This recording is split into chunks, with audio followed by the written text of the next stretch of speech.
What were some of the key issues that were discussed this time at Davos, particularly related to gender and to women empowerment? The theme of Davos this year was shaping the future in fractured world.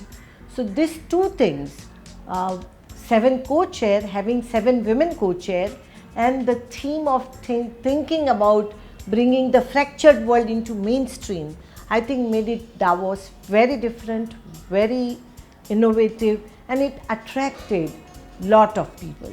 Chetana, you've been doing this for a very long time now. Share with us how far you've come and the kind of impact you've had on women in rural India. So, being a co-chair at Davos and one of the 7 women co-chair, I was always emphasizing that I represent the voices of fractured world. When I say voices of fractured world, what I mean is that I represent rural women of India, which, it's one of the highest population in the world residing in rural women in any of the country, and they have been left out of the development. So I was representing the voices of those women. And when I say that, it wasn't just like, how they are marginalized or that, but in fact, I was bringing a case of which a women's bank, which I started, a rural women's bank, with no outside support. It's a homegrown women's bank where the street vendors came to me and said that we want to do savings. They were not asking for any grant or support from the government or subsidy. They wanted to do their financial planning.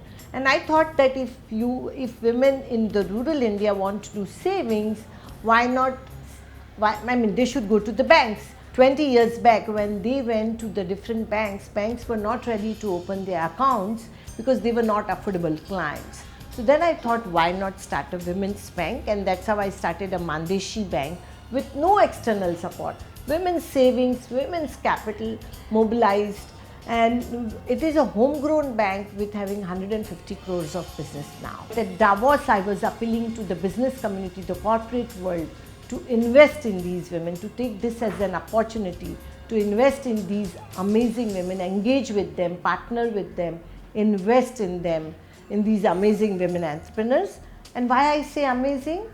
At Davos, everything is finance and innovation. But when I was talking to our women that what am I going to talk at Davos when I go, where that this is a place where head of the CEOs come, where head of the states come, what our women said? They said, tell them that our capital is our courage. Doorstep banking is something you've always said provides a key to bringing them into the larger economy. Tell us how that works. We have a bank at a doorstep, and you will see our women using financial transactions through your smartphone. I will share with you one of our story of our women. She's Anita Sarvi. She runs a workshop and creates the stands for shops and everything, and she has her own workshop. But when I was talking to her that when you do financial transaction, everybody is talking about digital India, and in the rural India also people want to do it. So I said, maybe do you have a smartphone? I talked to one of our women who was running a dairy, a Lakshmi Bai. She runs she does milk vending. So I said, maybe, in your house somebody would have a smartphone and you can have your, do the financial transaction through wallet. So she said, no, but I want smartphone for me only. I want to own the smartphone. I'll take a loan and buy smartphone. And then she said that I don't want household smartphone to be used for my financial transaction. I want to have a control on my finance.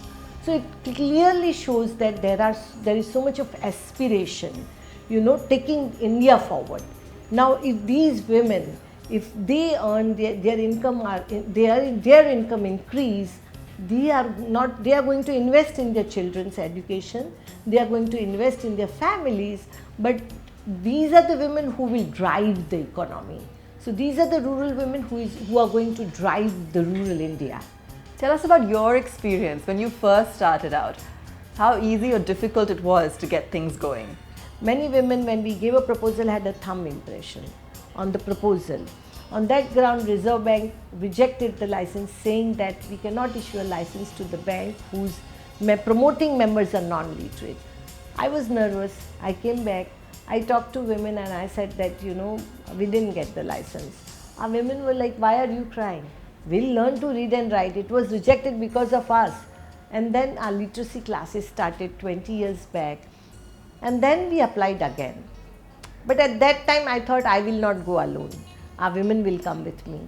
And 17 women came to Reserve Bank of India with me. I had no idea what they are going to say, but I was sure that they were quite confident.